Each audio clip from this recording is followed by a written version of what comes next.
నమస్తే, welcome to Shri VNR news. సకల సంపదలకు అధిష్టాన దేవత అయిన శ్రీ మహాలక్ష్మి దేవిని ఆరాధించే పవిత్రమైన శ్రీ మహాలక్ష్మి దీప పూజ కార్యక్రమం శుక్రవారం తిరుపతిలోని శ్రీ రామచంద్ర పుష్కరిణి వద్ద భక్తి శ్రద్ధలతో నిర్వహించారు. నక్షత్ర హారతి, కుంభహారతి జరిపారు.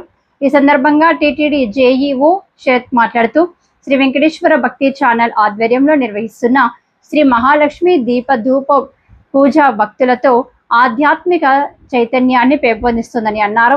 ఇక ప్రతి నెల 2వ శుక్రవారం వివిధ ప్రాంతాలలో నిర్వహిస్తామని తెలిపారు. ఈ కార్యక్రమంలో ఎమ్మెల్యే శ్రీనివాసులు, టీటీడీ బోర్డు సభ్యులు భానుప్రకాష్ రెడ్డి, పడపాక లక్ష్మి, హిందూ ధర్మ ప్రచార పరిషత్ కార్యదర్శి మేడసాని మోహన్, మహిళలు, భక్తులు పాల్గొన్నారు.